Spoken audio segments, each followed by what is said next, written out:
नमस्कार मित्रांनो, स्वाद मराठी मातीच्या या चॅनलवर तुमचं स्वागत आहे। चिकन बिर्याणीसाठी आपल्याला लागणारे साहित्य आहे अर्धा किलो चिकन आणि 1 किलो तांदूळ आणि 1 किलो तांदळामध्ये हे लागणारे साहित्य आहे खडा मसाला टाकायचा। त्याच्यामध्ये शहाजिरे आहे, दालचिनी आहे, लवंगा आहे, मिरी, काळे मिरे आणि बादेफूल।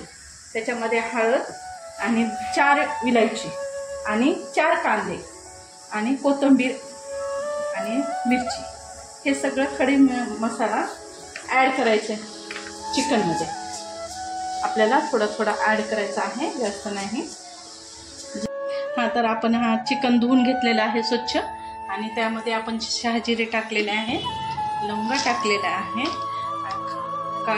दालचिनी टाकलेली आहे, काळे मिरे टाकलेले आहे आणि चिकनचा मसाला आणि त्याच्यामध्ये हळद ॲड केलेली आहे आणि आपले चवीपुरतं मीठ टाकलेले आहे आणि सगळ्यांचं मिश्रण करून एकजीव केल्यानंतर ह्याला आता आपण चांगल्याप्रमाणे सगळे खडे मसाले आपण ह्याच्यात टाकलेले आहे आणि त्यामध्ये आपण आलं लसणाचं पेस्ट करून त्यामध्ये ॲड करून याला वाफाळून घेऊया। इथं मिरच्या कापून घेतलेल्या आहेत, कांदा कापलेला आहे आणि कोथिंबीर कापून ठेवलेली आहे। चला तर मग आपलं चिकन किती छान लगे वाफाळत आहे, याला किती छान असा रंग आलेला आहे, सगळे खडा मसाला व्यवस्थित झालेला आहे।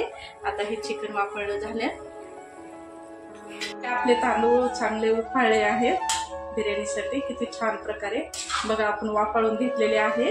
आणि आता ह्या बाउलमध्ये आपण चिकन काढून घेऊ। त्याच्यामध्ये 2 चम्मच आपल्याला दही ॲड करायचं आहे,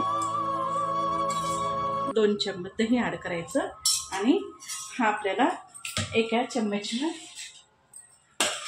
मिक्स करायचा आहे। मिक्स केल्यानंतर पहा किती छान लगे रंग आलेला आहे। आणि तर मग आपण पातेल्यामध्ये तेल ॲड करूया, थोडंसं आपल्याला चवीप्रमाणे टेस्ट लागेल त्याप्रमाणे आपल्याला तेल घ्यायचं आहे। त्याच्यामध्ये आपल्याला हा कांदा ॲड करायचा आहे।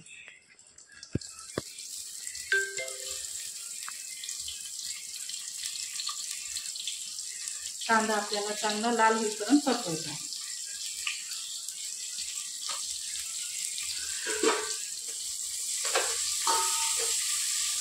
आपला कांदा लाल झालेला आहे आणि त्याच्यामध्ये आपल्याला आलं लसणाचं पेस्ट ॲड करायचं आहे।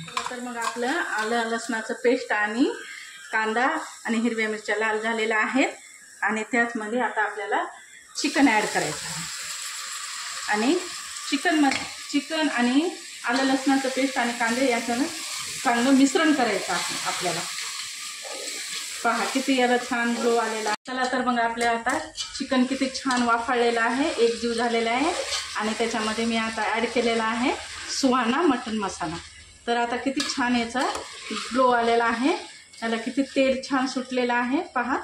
आता याच्यामध्ये आपल्याला ॲड करायचे आहे तांदूळ। त्या मटनमध्ये आपण हे तांदूळ उकडलेले टाकलेले आहेत आणि त्याच्यामध्ये आपल्याला हा रंग टाकायचा आहे, म्हणजे आपल्या बिर्याणीला मस्त लगे दिसणार आहे। आपण बघूया आपली बिर्याणी कशी झाली आहे। आता छान प्रकारे याला रंग आलेला आहे।